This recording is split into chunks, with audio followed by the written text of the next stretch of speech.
আপনি কেমনে আমাদেরকে সন্তান দিবেন? আল্লাহ ডাক দেয়া বলছে ক্বালা কাযালিকাল্লাহু ইয়াফআলু মা ইয়াশা। জোরে বলেন আল্লাহু আকবার। আল্লাহ পাক ডাক দিয়া বলছেন, ও জাকারিয়া, আমি আল্লাহ যাকে চাই তাকে সন্তান দান করি। সন্তান দেওয়ার মালিককে।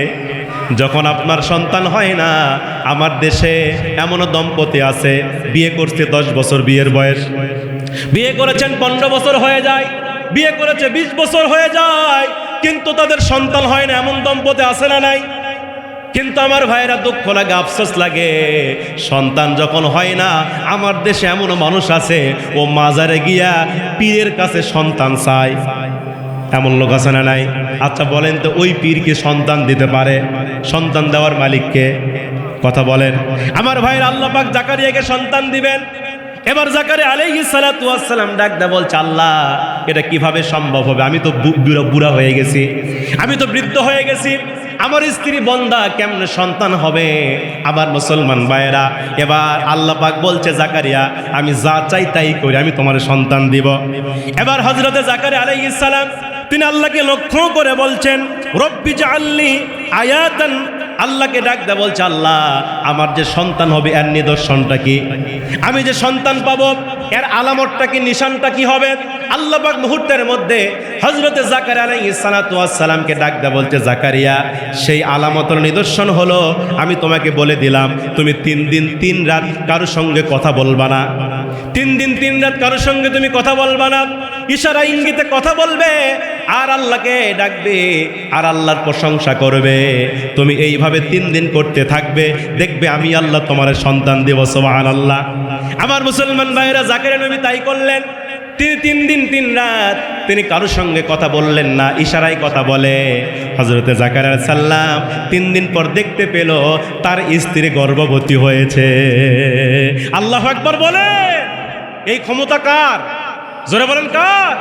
এবার জাকারিয়া আলাইহিস সালাতু ওয়াস সালামের স্ত্রী গর্ভবতী হলো, আল্লাহ পাক তাদেরকে সন্তান দিলেন, নাম হলো ইয়াহইয়া আলাইহিস সালাম। এবার মারিয়মকে যে জাকারিয়া দেখাশোনা করে, এই মারিয়ম যখন একটু প্রাপ্তবয়স্ক হলো, ওই সময় আল্লাহ রাব্বুল আলামিন মারিয়মকেও বলল, মারিয়ম আমিও তোমাকে সন্তান দান করবো। আল্লাহু আকবার বলেন। মারিয়ম তখন বলছে, আল্লাহ এটা কেমনে সম্ভব? এটা কেমনে সম্ভব? আমার তো বিয়েই হয় নাই, আমাকে কোনো পুরুষ স্পর্শ করে নাই, আমার সন্তান কেমনে হবে? আল্লাহ ডাক দেয়া বলছে, মারিয়ম আমি আল্লাহ পাক যা চাই তাই করি, আমি তোমাকে পেটে সন্তান দিব, আর এই সন্তানই হবে নবী হযরতে ঈসা আলাইহিস সালাতু ওয়াস সালাম। জোরে বলেন আল্লাহু আকবার। এবার মারিয়ম আলাইহিস সালাতু ওয়াস সালামকে আল্লাহ পাক পিতা ছাড়া তার গর্ভে কি দিলেন? সন্তান দিল। এক পর্যায়ে মারিয়মের গর্ভে যখন সন্তান, এক কান দোকান হতে হতে এলাকার মধ্যে প্রচার হয়ে গেল যে মারিয়মের পেটে বাচ্চা। লোকজন বলা বলি করলো, কে রে, মারিয়মের তো বিয়েই হয় নাই, তার তো স্বামীই নাই, তার সন্তান আসলো কই থেকে? তাহলে এই অকাম কে করছে? এই অপরাধ কে করছে? যেই জাকারিয়া তারা দেখাশোনা করে, হয়তো এই জাকারিয়াই তার সঙ্গে অপকর্ম করছে, না হলে সন্তান আসলো কই থেকে? নাউজুবিল্লাহ বলবেন না? এলাকার লোকজন, সমস্ত এলাকার মানুষেরা, তার জাতির লোকেরা হযরতে জাকারিয়া আলাইহিস সালাতু ওয়াস সালামকে মিথ্যা অপবাদ দিল, তাকে তহমত দিল, তুমি মরিয়মের সঙ্গে জিনা করেছো, মরিয়মকে ধর্ষণ করেছো, যার কারণে মরিয়মের পেটে বাচ্চা। জাকারিয়া বলছে, আমি একজন নবী, আমি একজন কি? আমি একজন নবী। নবীরা নিষ্পাপ, নবীরা এরকম গুনাহ করতে পারে না। সুতরাং হে আমার জাতির লোকেরা, তোমরা এই মিথ্যা অপবাদ আমার দিও না। আমি মরিয়ম তো আমি তো তার আপন খালু হই, আর খালু তো বাবার মতো, পিতার মতো, আমি তার সঙ্গে অপকর্ম করি নাই, আমি একজন পুত পবিত্র। তিনি জাতিকে বলল, আমি করি নাই, কিন্তু তার জাতির লোকেরা, মুশরিকেরা, এই বেঈমানরা জাকারিয়া নবীকে মিথ্যা তহমত দিয়ে তাকে ধর্ষণকারী বানিয়ে তাকে দুনিয়া থেকে বিদায় করেছে। কথা বলেন ঠিক কিনা? আমার দেশেও কোরআনের মুফাসসিররা, কিংবদন্তি আলেমরা এই 16 বছর ধরে হক কথা বলেছে, কোরআনের কথা বলেছে। আল্লামা দেলোয়ার হোসেন সাইদি কোরআনের কথা বলেছেন, যার আলোচনা সারা পৃথিবীতে চলেছে, যার ওয়াজ আমরা এখনো শুনছি। ওই আল্লামা কোরআনের পাখিকে শুধু কোরআনের কথা বলার কারণে, ইসলামের কথা বলার কারণে, দ্বীনের কথা বলার কারণে ওই আল্লামা সাইদিকেও আমার দেশে এই ফাঁসিবাদী সরকার, আওয়ামী সরকার, এই ফাসিস্টরা আল্লামা সাঈদীকে রাজাকার বলেছে, আল্লামা সাঈদীকে ধর্ষণকারী বানিয়ে 13 বছর জেলের মধ্যে বন্দী করে ইনজেকশন পুশ করে আল্লামা সাঈদীকে হত্যা করে দুনিয়া থেকে বিদায় করেছে। ঠিক কেনা জোরে বলে, কথা বলেন না কেন? আল্লামা সাঈদীর অপরাধ ছিল? নবী জাকারিয়া বলছে আমার কোনো অপরাধ নাই। এই জাকারিয়ার উত্তর সরেছিল আল্লামা সাঈদী। আল্লামা সাঈদীও বলেছিল আমি ধর্ষণকারী নই, আমি আল্লাহর কসম করে বলছি 1971 সনে একটা কাদা বা বালি আমি সাঈদীর গায়ে লাগে নাই, লাগে নাই, লাগে নাই। যারা আমাকে রাজাকার বানিয়েছ, যারা আমাকে ধর্ষণকারী বানিয়েছ, এরা প্রত্যেকটা পিতৃ পরিচয়হীন অবৈধ যারা সন্তান। ঠিক কিনা জোরে বলে। সেদিন আল্লামা সাঈদী বলেছিলেন আমি অপরাধ করি নাই, কিন্তু তাকে কি ছাড় দিয়েছে? কি অপরাধ ছিল? তাকে 13 বছর জেলের মধ্যে বন্দী করলো, প্রায় টানা 41 দিন পর্যন্ত রিমান্ডে নিয়েছে আল্লামা সাঈদীকে। শুধু তাই নয়, আল্লামা সাঈদীকে শেষ পর্যন্ত তার বড় ইচ্ছা ছিল আমি কোনো একদিন জেল থেকে মুক্তি পাবো, কোনো একদিন জেল থেকে মুক্তি পেয়ে আল্লামা সাঈদীর ইচ্ছা ছিল আমি মাঠে ময়দানে কোটি কোটি মানুষের সামনে কোরআনের তাফসীর করে মানুষের হৃদয়কে শান্ত করবো। ঠিক কেনা জোরে বলে। কিন্তু সেই সৌভাগ্য আল্লামা সাঈদীর হয় নাই। তাকে বিনা অপরাধে তাকে মিথ্যা অভিনয় করে হাসপাতালের মধ্যে নিয়ে এসে রাতের অন্ধকারে আল্লামা সাঈদীকে ইনজেকশনের মধ্যে বিষ মিশায়া আল্লামা সাঈদীকে ইনজেকশন প্রয়োগ করে এই কোরআনের মুফাসসিরকে দুনিয়া থেকে বিদায় করেছে। কথা বলেন ঠিক কিনা? যারা আল্লামা সাঈদীকে দুনিয়া থেকে বিদায় করেছ, যারা বাংলাদেশে ইসলামকে ডুবিয়ে দেওয়ার জন্য ষড়যন্ত্র করেছ, এই দেশের দাড়িওয়ালা টুপিওয়ালা মানুষদের বিরুদ্ধে ষড়যন্ত্রে লিপ্ত ছিল, আজকে বাংলাদেশের দিকে তাকিয়ে দেখো, দাড়িওয়ালা টুপিওয়ালা ইসলামপন্থীরা ঠিকই আছে, কিন্তু কোরআনের বিরুদ্ধকারী এই শয়তানরা বাংলা ছেড়ে ভারতে পালাতে বাধ্য হয়েছে। ঠিক কেনা জোরে বলে।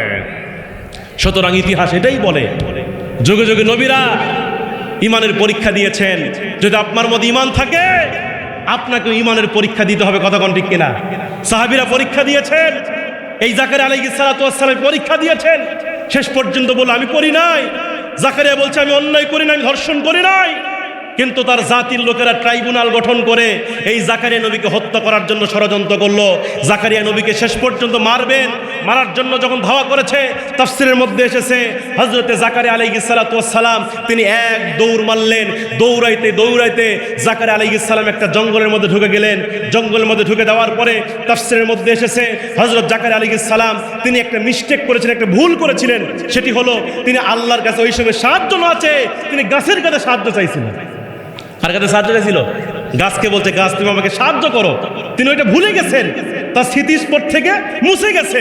তিনি এই ভুলটা মিস্টেক করেছিলেন যে গাছ তুমি আমাকে সাহায্য করো। এই কথা যখন জাকারিয়া যখন গাছকে বললেন, মুহূর্তের ভিতরে ওই গাছ 2 ভাগ হয়ে গেল। কি হয়ে গেল? মুহূর্তের ভিতরে গাছ 2 ভাগ হয়ে গেল। গাছ যখন 2 ভাগ হয়ে গেল, এমন সময় হযরতে জাকারিয়া আলাইহিস সালাম তিনি ওই গাছের মধ্যে ঢুকে গেলেন। হযরতে জাকারিয়া আলাইহিস সালাম তিনি গাছের মধ্যে ঢুকে গেলেন। ওই সময় ইবলিস শয়তান তিনি কি করলেন, জাকারিয়ার পরনে যে পোশাক ছিল ওই পোশাকের কিছু অংশ বের করে রাখলেন। এবার তার সেই শত্রু বাহিনী মুশরিকেরা জাকারিয়া নবীকে মারার জন্য খুঁজতেছিল। খুঁজতে খুঁজতে এক পর্যায়ে তারা ওই জঙ্গলে ঢুকে গেলেন। ওই জঙ্গলে ঢোকার পরে তারা জাকারিয়াকে আর খুঁজে পেল না। তারা যখন জাকারিয়াকে খুঁজতে পায় না, খুঁজে যখন হয়রান হয়ে যায়, এমন সময় ইবলিস শয়তান ওই মুশরিকদেরকে লক্ষ্য করে বলছে তোমরা কাকে খুঁজতেছ? তারা বলল আমরা জাকারিয়াকে খুঁজতেছি, তারে হত্যা করব। এবার তারা বলল জাকারিয়া কোথায় আছে তোমরা জানো নাকি? এবার ওই জাতির লোকেরা বলল কোথায় আছে জাকারিয়া? ইবলিস শয়তান তখন বলল ওই জাকারিয়া এই গাছের মধ্যে লুকায়া আছে। কার মধ্যে লুকা আছে? জাকারিয়া এই গাছের মধ্যে লুকা আছে। এবার সেই জাতির লোকেরা বিশ্বাস করলো না, এই মুশরিকেরা বিশ্বাস করলো না। একজন মানুষ কেমনে গাছের মধ্যে লুকাতে পারে, গাছের মধ্যে ঢুকে যেতে পারে, এটা বিশ্বাস করলো না। ইবলিস শয়তান ডাক দিয়ে বলতেছে আমি জানি তোমরা বিশ্বাস করবে না, আমি এইটা আগে থেকেই জানি তোমরা আমার কথা বিশ্বাস করবে না। এই জন্য জাকারিয়ার ওই কাপড়ের একটা অংশ আমি বের করে রেখে দিয়েছি। এই যে দেখো জাকারিয়ার ওই কাপড়ের একটা টুকরা বের হয়ে আছে। এবার মুশরিকেরা ওই কাপড়ের টুকরা দেখে, কাপড়ের অংশ দেখে তারা বুঝে নিলেন এই পোশাকই তো জাকারিয়া পরেছিল। আল্লাহু আকবার কোন। সুতরাং এই গাছের মধ্যে কি আছে? জাকারিয়া আছে। এই গাছের মধ্যে জাকারিয়া রয়েছে। তাহলে কি করা হবে? জাকারিয়াকে আমরা গাছের মধ্যে কেমনে মারব, কিভাবে তারে কতল করব, কিভাবে হত্যা করে ফেলবো? এবার তারা সিদ্ধান্ত নিল একটা করাত নিয়ে আসো। এবার একটা করাত নিয়ে আসা হলো। ওই করাতটা নিয়ে আসার পরে ওই গাছটা চিরা শুরু হয়ে গেল। গাছটা চিরতে চিরতে, ওই গাছ চিরতে চিরতে জাকারিয়া আলাইহিস সালাতু ওয়াস সালাম, আল্লাহর পয়গম্বর, ওই জাকারিয়া আলাইহিস সালাতু ওয়াস সালামের ওই করতটা যখন মাথার সামনে এসে লেগে গেছে, জাকারিয়া ইহ শব্দ করে উচ্চারণ করলেন। জাকারিয়া ইশ করে উঠলেন। আল্লাহ পাক ডাকতে বলো, জাকারিয়া তুমি যদি এই শব্দ উচ্চারণ করো, আমি আল্লাহ তোমার নামটা নবুয়তের খাতা থেকে কর্তন করে দিব। আল্লাহু আকবার বলেন। জাকারিয়া এটা তোমার ইমানি পরীক্ষা, তুমি একটা ভুল করেছো, মিস্টেক করেছো, এই জন্য আমি আল্লাহ তোমার পরীক্ষাকে কঠিন করে দিলাম। ও জাকারিয়া তুমি কোনো শব্দ করতে পারবে না, তোমাকে তারা হত্যা করবে। এবার জাকারিয়া নবী তিনি আর কোনো শব্দ করলেন না। এবার জাকারিয়া আলাইহিস সালাতু ওয়াস সালামকে ওই করত দিয়ে চিরতে চিরতে জাকারিয়া নবীকে ইসলামের জন্য, কোরআনের জন্য, দ্বীনের জন্য জাকারিয়া নবীকে দ্বিখণ্ডিত হয়ে আল্লাহর জমিনে শহীদ হতে হয়েছে। ঠিক কিনা জোরে বলেন? ওই জাকারিয়ার কোনো অপরাধ ছিল না, তিনি শহীদ হয়ে গেছেন। এই জন্য মুসলমান ভাইয়েরা, আমাদের কোনো অপরাধ থাকবে না, আমাদের কোনো দোষ থাকবে না। শুধুমাত্র কোরআনের কথা বলার কারণে হয়তোবা বলবে আমরা রাজাকার। কি বলবে? এখনই শুরু হয়ে গেছে আমার দেশের একজন বীর পুরুষ হাসানাত আব্দুল্লাহ। নাম কি? এই কথা কন না, নাম কি? দেশের লড়াকু সৈনিক, ইসলামের বীর বলবো আমি এই হাসানাত আব্দুল্লাহ। তার বক্তব্যে আজকে বাংলাদেশে এই ফ্যাসিবাদী 16 বছর ধরে এই স্বৈরাচার ফ্যাসিবাদী আওয়ামী এই সরকার, এই আওয়ামী লীগ, এই সংগঠনকে বাংলার জমিন থেকে নিষিদ্ধ ঘোষণা করা হয়েছে। কথা কোন ঠিক কিনা? আমরা ইনশাল্লাহ আমরা দেখেছি এই 16 বছর ধরে সবচাইতে বেশি আলিমদের উপর নির্যাতন করেছে এই আওয়ামী লীগ, এই সংগঠন। কথা বলেন না কেন? সবচাইতে বেশি ইসলামের ক্ষতি করেছে।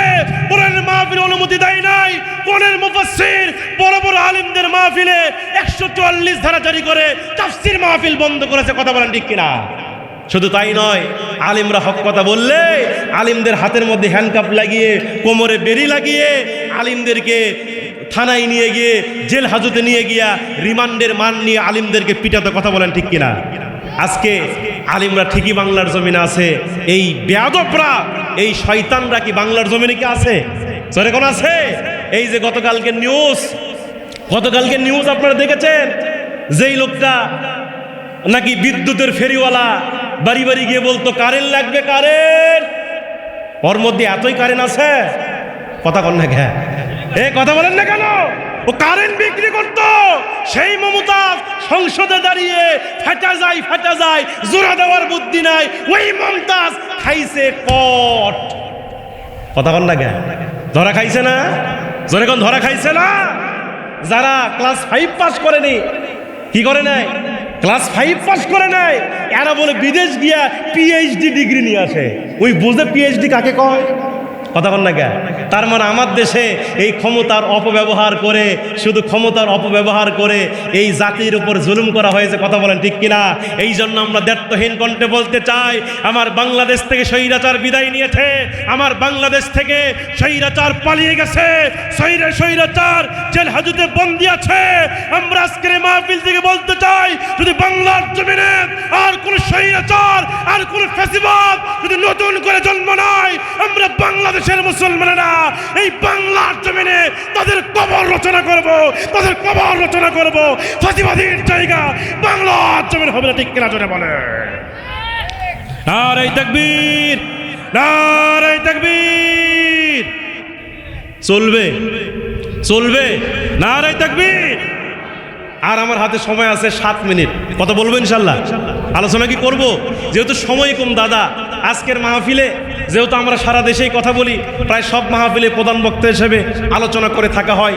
যেহেতু আজকে আপনাদের গ্রামের রত্ন, আপনাদের গ্রামের কৃতি সন্তান, আমাদের প্রিয় ভাই মাওলানা আবু রাইহান, চেনেন তো আপনারা? চেনেন না আপনারা? এটা আপনাদের রানীনগর, আমি বলবো নওগাঁ জেলার গর্ব, এই রানীনগর উপজেলার গর্ব, আপনাদের খট্টেশ্বর গ্রামের রত্ন, আপনাদের একটা গর্বের বিষয় যিনি শুধু এই নওগাঁ জেলায় নয়, সারা বাংলাদেশের প্রায় জেলাগুলোতে ঘুরে ঘুরে এই দিনের দাওয়াতগুলো পৌঁছে দিচ্ছে, যার ওয়াজ শোনার জন্য হাজার হাজার মানুষ তাকিয়ে থাকে। আল্লাহু আকবার বলবেন না? এ থেকে আপনাদের সুনাম হয়েছে না? আপনাদের সন্তানের কারণেই আজকে এখানে ওলামাই কেরামরা এসেছে। আজকে এখানে আব্দুল খালেক শরীয়তপুরী, আমার তো মনে হয় 2 বছর আগে যোগাযোগ করেও আব্দুল খালেক শরীয়তপুরীকে আপনারা নিয়ে আসতে পারতেন না। এই কথা বলেন না কেন? এরপর আজকের মাহফিলে দাওয়াত দেওয়া হয়েছে আমাদের বগুড়া নন্দীগ্রামের চাচা রুহুল আমিন যুক্তিবাদী, খালি করছে ফাটা বাটা। কথা কন না কেন? এই কথা কন না কেন? তিনিও ভাইয়ের ভালোবাসায় আজকের এই মাহফিল ইনশাল্লাহ উনিও আসতেছেন। উনি এশার নামাজের পরে আমাদেরকে খুব অল্প সময় দেওয়া হয়েছে যে আপনারা একটু লোক গুছায় নেন, কারণ আজকের মাহফিল আমরা হলাম হেল্পার। এই কথা কন না কেন? হেল্পারের দায়িত্ব বোঝেন তো? আপনাদের এই নওগাঁ থাকা যেই গাড়িগুলো বগুড়ায় যায়, দেখবেন ড্রাইভার আসার আধা ঘন্টা আগ থাকা হেল্পার খালি জিকির করতেছে বগুড়া বগুড়া বগুড়া। কথা কন না কেন? দেখবেন আধা ঘন্টা পর যখন সিটে সিটে প্যাসেঞ্জার যখন বুক হয়ে যায়, ড্রাইভার সাহেব পান একটা মুখের মধ্যে দিয়া হেল্পারকে বলছে তুই এখন সাইড দে, আমি এখন টিয়ারিং ধরবার চাই। কথা বলেন না কেন? তার মানে আজকের মাহফিল আমরা হলাম হেল্পার, আমাদের কাম খালি লোক জড়ো করা। আল্লাহু আকবার বল। মাঠে মাঠে লোক যখন জড়ো হয়ে যাবে ইনশাল্লাহ তারা এসে আপনাদের সামনে আলোচনা শুনে দিবে। আলোচনা শুনবেন তো ইনশাল্লাহ? নারে তাকবীর, নারে তাকবীর। মুসলমান ভাইয়ের গভীর মনোযোগ। আমার হাতে সময় আছে মাত্র 7 মিনিট। যেই কথা বলছিলাম ভাইয়েরা আমার, তাহলে ইমানি পরীক্ষা দিয়েছেন নবীরা, ইমানি পরীক্ষা দিয়েছেন নবীজির সাহাবীরা। আমার নবীজির সাহাবীরা ইমানি পরীক্ষা দিয়েছেন। নবী আমার যখন যুদ্ধের ডাক দিয়েছেন, সাহাবীরা তারা যুদ্ধের জন্য চলে গিয়েছেন। আল্লাহর নবী বদর যুদ্ধের ডাক যখন দিলেন, আমার নবীজি বদর যুদ্ধের ডাক যখন দিলেন, বদর যুদ্ধের সমস্ত সাহাবীরা অংশগ্রহণ করলেন, কিন্তু হযরতে হানজালা অংশগ্রহণ করতে পারলেন না। হঠাৎ করে রাত্রিবেলায় এই খবর যখন হানজালার কানে পৌঁছে গেল, কুতিলা ইয়া মুহাম্মদ, কুতিলা ইয়া মুহাম্মদ, মুহাম্মদ কতল হয়ে গেছে, মুহাম্মদ যুদ্ধে শহীদ হয়ে গেছে, মুহাম্মদ দুনিয়া থেকে বিদায় নিয়ে চলে গেছে। এই খবর যখন হানজালার কানে চলে আসলো, বিশ্বনবীর সাহাবী হানজালা তিনি রাত্রিবেলা স্ত্রীর সঙ্গম করেছে, রাত্রিবেলা স্ত্রীর সহবাস করেছে। সকালবেলা হাম্মাম কোণে ঢুকেছে গোসল করার জন্য হানজালা। তিনি যখন এই খবর পেয়ে গেলেন আল্লাহর নবী যুদ্ধে শহীদ হয়ে গেছে, তিনি আর ফরজ গোসল করলেন না। ফরজ গোসল বাদ দিয়ে তিনি কি করলেন? স্ত্রীর কাছে গেলেন আর বলছেন, স্ত্রী রে তুমি আমার তলোয়ারটা উঠায় দাও, আমি শুনতে পেলাম আল্লাহর নবী নাকি যুদ্ধে শহীদ হয়ে গেছে, তুমি আমার হাতে তলোয়ারটা উঠায় দাও, আমিও যুদ্ধের ময়দানে গিয়া নারে তাকবীর আল্লাহু আকবার বলে যুদ্ধের ময়দানে হাজিরা দিব। আল্লাহু আকবার। এই কথা যখন স্ত্রী হানজালা স্ত্রী যখন এই কথা বললেন, এই কথা বলার সঙ্গে সঙ্গে এবার স্ত্রী হানজালার হাতের মধ্যে তলোয়ারটা উঠায় দিলেন। হযরত হানজালা তলোয়ারটা হাতের মধ্যে নিলেন। স্ত্রী ডাকতে বলে, আল্লাহ আমার স্বামী যুদ্ধে যাবে যাক, কিন্তু আমি দোয়া করি আমার স্বামী যেন গাজী হয়ে আবার আমার ঘরে ফিরায় আসে। এই দোয়া যখন স্ত্রী করতেছিল, হযরত হানজালা রাদিয়াল্লাহু তাআলা আনহু ওই তলোয়ারের উল্টা পিঠ দিয়া ওই স্ত্রীর হাতের মধ্যে মৃদু আঘাত করলেন। আঘাত করার সঙ্গে সঙ্গে হযরত হানজালা ডাকতে বলে, স্ত্রী রে তোমার হাতটা কি কেটেছে নাকি? স্ত্রী ডাকতে বলে, আমার হাত তো কাটে নাই। হযরত হানজালা বললেন, কেন তোমার হাত কাটে নাই জানো নাকি? কারণ আমি তলোয়ারের উল্টা পিঠ আঘাত করেছি, এই জন্য তোমার হাতটা কাটে নাই। ও স্ত্রী, তুমি আমার জন্য যেই দোয়াটা করেছো আমি যেন গাজী হয়ে ফিরে আসি, এই দোয়াটাও যেন আল্লাহ পাক তোমার উল্টা দিক দিয়া কবুল করে নেয়। আল্লাহু আকবার বলে। ওই স্ত্রী, এই দোয়াও যেন তোমার কবুল না হয়, কারণ আমি এই মুহূর্তে আমার নাকের ভিতরে জান্নাতের সুঘ্রাণ পেতেছি। স্ত্রীরে তোমাকে কথা দিলাম, তুমি যদি দুনিয়াতে আর বিয়ে না করো, এই জাগতিক দুনিয়াতে তুমি যদি আর কোনো বিয়ে না করো, স্ত্রীরে কাল কিয়ামতের ময়দানে ওই জান্নাতের সিঁড়িতে তোমার সঙ্গে আমার সাক্ষাৎ হয়ে যাবে। ঈমান কারে বলে দেখেন আমার মুসলমান ভাইয়েরা, গভীর মনোযোগ দেখেন তাদের ঈমানের মাকামটা কেমন ছিল। এবার হযরত হানজালা স্ত্রীর কাছ থেকে বিদায় নিয়ে তিনি এবার যুদ্ধের ময়দানে ঝাঁপিয়ে পড়লেন। বদরের প্রান্তরে গিয়ে লড়াই শুরু করে দিলেন, যুদ্ধ করা শুরু করে দিলেন। আমার ভাইয়েরা, ওহুদের প্রান্তরে গিয়ে তিনি যুদ্ধ করা শুরু করে দিলেন। যুদ্ধ করতে করতে এক পর্যায়ে হযরতে হানজালা তিনি যুদ্ধের ময়দানে শহীদ হয়ে গেলেন, শাহাদত বরণ করলেন। হানজালা যখন শহীদ হয়ে গেছে, যুদ্ধ সমাপ্ত হয়ে গেল, আল্লাহ রসুলকে আল্লাহ পাক লোকেশন জানায় দিলেন। এই যুদ্ধের ময়দানে 1 নয় 2 নয় 3 নয়, প্রায় 70 জন সাহাবী শহীদ হয়ে গেছে। কতজন সাহাবী শহীদ হয়েছে? 70 জন সাহাবী এই যুদ্ধে শহীদ হয়ে গেছে। আল্লাহ নবীকে যেমন এই মেসেজ দেওয়া হলো, এই যুদ্ধে 70 জন সাহাবী শহীদ হয়ে গেছে, আমার নবীজি সঙ্গে সঙ্গে ওই সাহাবীদের লাশ খোঁজাখুঁজি করতে লাগলেন। এবার সাহাবীদের লাশ খুঁজতে খুঁজতে 69 জন সাহাবীর লাশ পাওয়া গেল, কিন্তু হানজালার লাশটা পাওয়া গেল না। হযরতে হানজালার লাশটা রাসূল খুঁজে পায় না, হানজালা লাশটা খুঁজে পায় না। নবী যেমন চিন্তার মধ্যে পড়ে গেল, হযরত হানজালা তো যুদ্ধের ময়দানে এসেছে, আমি তার লাশটা কেন খুঁজে পাই না? তিনি এবার আল্লাহকে ডাকতে বলছে, আল্লাহ হানজালার লাশটা কোথায় আছে, আপনি লোকেশনটা জানিয়ে দেন। আল্লাহ পাক মুহূর্তের ভিতরে জিবরাইলের মাধ্যমে আমার নবীকে জানায় দিলেন, আমার নবীকে জানায় দিলেন, নবী গো, অমুক পাহাড়ের চূড়ায় হানজালার লাশটা রাখা আছে। আল্লাহ নবী তিনি সেখানে উঠে গেলেন, উঠে গিয়া আমার নবীজি তিনি হানজালার লাশটা পেয়ে গেলেন। আল্লাহু আকবার বলেন। আমার নবীজি হানজালার লাশটা যখন পেয়ে গেছে, এমন সময় এবার হানজালার স্ত্রী দৌড়ে এসেছে, দৌড়ে এসে আল্লাহ নবীর সামনে দাঁড়িয়ে গেছে আর বলছেন, ইয়া রাসূলুল্লাহ, ইয়া হাবিবাল্লাহ, নবী গো, আমার স্বামী হানজালা তো যুদ্ধে শহীদ হয়ে গেছে, আমার স্বামী তো শহীদ হয়ে গেছে, কিন্তু রাসূল, যারা শহীদ হয় তাদের তো আপনি গোসল দেন না, গোসল না দিয়ে দাফন কাফন করেন, কিন্তু আমার স্বামী কিন্তু রাত্রিবেলা স্ত্রীর সঙ্গম করেছে, ফরজ গোসল করে নাই, আমার স্বামীকে যেন ফরজ গোসল করাইয়া তারপরে দাফন করা হয়। এই কথা যখন স্ত্রী বললেন, হানজালার স্ত্রী রাসূলকে যখন এই কথা বললেন, আমার নবীজি হানজালার ফরজ গোসল করার জন্য প্রস্তুতি গ্রহণ করলেন। এমন সময় আল্লাহ পাক জানায় দিলেন, ও নবী, হানজালার ফরজ গোসলের দরকার নাই, আমি আল্লাহ পাক ওই হানজালার শাহাদাতকে এত বেশি কবুল করে নিয়েছি, এত বেশি মকবুল করে নিয়েছি, ও নবী, হানজালাকে আমি আল্লাহ পাক নিজে হাতে হাউজে কাউসারের পানি দিয়া তার ফরজ গোসল সম্পন্ন করাইয়া দিছি। সুন্নাত নয় শুধু দাওয়াতের মেহমান, সুন্নাত নয় শুধু খাওয়া শেষে মধুপান, আরো কিছু সুন্নাত আছে তুমি জানো কি? জানলে ও জীবনে কখনো তা মানো কি? সুন্নাত কোরআনের সমাজ বিনির্মাণে বহিরে সকল পথ বাড়িয়ে চলা, সুন্নাত দাওয়াতে দিনের পাশাপাশি ইসলাম রক্ষায় হাতে তলোয়ার তোলা। সুন্নাত শুধু নয় নমনীয় আলাপন, আরো সুন্নাত হলো হুঙ্কার গর্জন, ঠিক কিনা বলেন? সুন্নাত শুধু নয় মেষ চড়াতে যাওয়া, আরো সুন্নাত হলো পাথরের আঘাত খাওয়া।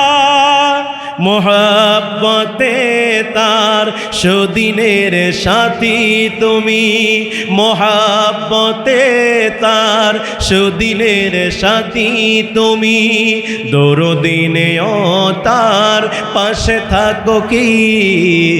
আরো কিছু সুন্নাত আছে তুমি জানো কি? জানলে ও জীবনে কখনো তা মানো কি? জোরে বলেন মারহাবা। আজান দিচ্ছে কি? আমার মুসলমান ভাইরা গভীর মনোযোগ দিয়ে শুনবেন, তাহলে সাহাবীদের ঈমানটা কত দামি ছিল। ও মুসলমান, ওই ঈমান যদি আমার মধ্যে থাকতো, আপনার মধ্যে থাকতো, আজকে বাংলার জমিনে কোরআন বিরোধী আইন পাশ হতো না, ঠিক কিনা? আজকে আমাদের ঈমানটা এত দুর্বল হয়ে গেছে। ভাইয়েরা আমার, ওই মসজিদের মেহরাব থেকে আযান দেয়, হাইয়া আলাস সালাহ, বান্দারে নামাজের জন্য আসো, হাইয়া আলাল ফালাহ, কল্যাণের জন্য আসো। আজকে এমন মুসলমান আমরা মসজিদের আযান শুনি কিন্তু মসজিদে যাই না, আছে না নাই? ওই মসজিদের আজান শুনে আমরা মসজিদে যাই না। নবীজি বলেছেন যার নামাজ নাই তার ঈমান নাই। কথা কোন ঠিক কিনা? কিন্তু আমার দেশে একদল লোক আছে এক ওয়াক্ত নামাজ পড়ে না, খালি কলার ঝোকায় আর কই হুজুর আমি নামাজ না পড়লে কি হবে, আমার ঈমান ঠিক আছে। এ কথা কোন নাকি আপনারা? হয়তো রানীনগর থানায় নাই, সব আছে বগুড়া জেলার। এরা কথাই কয় না, বলে আছে আছে, হে চাচা আছে, এক ওয়াক্ত নামাজ পড়ে না, আবার কত কি ঠিক আছে ভাই, ঈমান ঠিক আছে। নবীজি বলছে যার নামাজ নাই তার ঈমানই নাই। কথা কোন নাকি? তোর ঈমান ঠিক থাকে, তোর তো ঈমানই নাই, ঈমান ঠিক থাকার কোনো প্রশ্ন আছে নাকি? কথা বলেন না কেন? এই জন্য ভাইরা আমার, নামাজ পড়বেন তো ইনশাল্লাহ? এই নামাজ পড়বেন তো? কয় ওয়াক্ত পড়বেন? না খালি শুক্রবারে? আমার দেশে বহু নামাজি আছে, একদল নামাজি আছে শুকুর আলী। শুকুর আলী বোঝেন তো চাচা? শুকুর আলী মানে কি? মানে শুক্রবারে নামাজ পড়ে, আছে না নাই? আবার একদল নামাজি আছে, আবার একদল নামাজি আছে, এরা হচ্ছে রমজান আলী। কি আলী ভাই? কি আলী? জোরে কর না কে? রমজান আলী। এরা বছরে যায় 11 মাস, এদেরকে মসজিদের ধারেও দেখা যায় না, কিন্তু রমজান মাস আসলে তুই মাথায় টুপি দিয়া যায় নামাজ দিয়ে সামনের কাতারে, বাপ রে তুই নামাজি রে। কথা কন না কে? এরকম আছে না নাই? রমজান মাসে নামাজ পড়ে, রোজার মাস রোজাও শেষ, ওর নামাজও শেষ, পরের দিন যা দেখেন উই খালি লাফাচ্ছে, লাপ্পা লাপ্পা লাপ্পা লাপ্পা লারে লাপ্পা। কথা কন না কে? এরকম ডিজে আছে না নাই? হ্যাঁ জোরে করে আছে না নাই? আমার ভাইরা, এই জন্য বলি শুধু জুমার দিন নামাজ পড়লে হবে না, শুধু রমজানের নামাজ পড়লে হবে না, শুধু ঈদের নামাজ পড়লে হবে না। আপনি ইমানদার দাবি করলে আপনাকে 5 ওয়াক্ত নামাজ পড়তে হবে। 5 ওয়াক্ত নামাজ জামাতের সাথে পড়তে রাজি আছেন কারা কারা? যদি হাত আল্লাহকে দেখায় দেন।